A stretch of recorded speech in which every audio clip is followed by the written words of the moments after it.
Hi everybody! Today we're going to read The Lion Inside, that's written by Rachel Bright and Jim Field. I've got my lion here to help me. Let's see what's going to happen. Okay. In a dry, dusty place where the sand sparkled gold, stood a mighty flat rock, all craggy and old. And under that rock, in a tiny full house, lived the littlest, quietest, meekest brown mouse.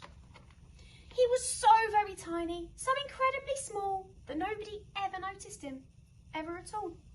He got trod on and sat on and missed out for stuff, ignored and forgotten. Yes, mouse life was tough. Meanwhile, far above, on top of the rock, times were quite different. It was lion o'clock. This huge, toothsome creature made sure everyone saw how important he was by how loud he could roar. He was head of the pack, he was shouty and tough. He loved showing the crowd he was made of strong stuff. Yes, all were impressed by this mighty king cat. If only, thought Mouse, I could be more like that. Then, late one dark night in his Minnie Mouse bed, the cleverest thought popped into his head. He jumped from the covers and held up a paw. "I've got it," he said. "What I need is a roar." I mean, what if this mouse with the weeniest squeak was a little more grrr and a little less meek? Well, he'd still be the smallest of fuzzy brown mice, but he'd make friends and join in, and life would be nice. Yes, thought the mouse, I must find out how. I will learn how to roar, I will learn it now. But, oh my gosh, there was only one beast who could teach him this thing, but it might make him a feast. It was time to be strong, take a chance. After all, forever was such a long time to feel small. So he made himself brave and he thought like a winner.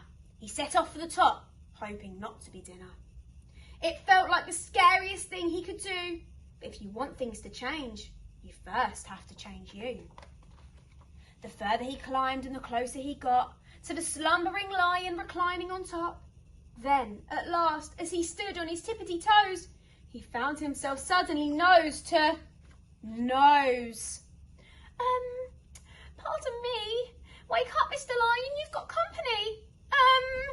Squeak, Mr. Lion. What I've come to you for is squeak. Do you think you can teach me to roar? A silence befell that twinkling plain.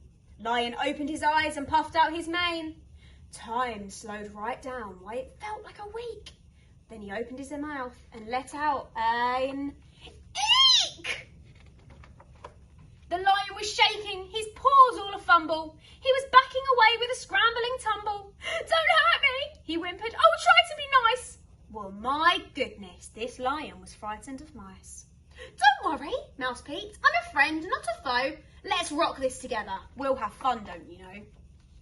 That was a magical moment for sure, when Mouse didn't feel at all small anymore. He had found his true voice and learned to speak out, and for that, you don't need to roar or shout. And from that day and always, the two were a pair. They both liked that rock better, now the rock was to share. The mouse, while still little, felt big in his head, and Lion, he still roared, but with laughter instead.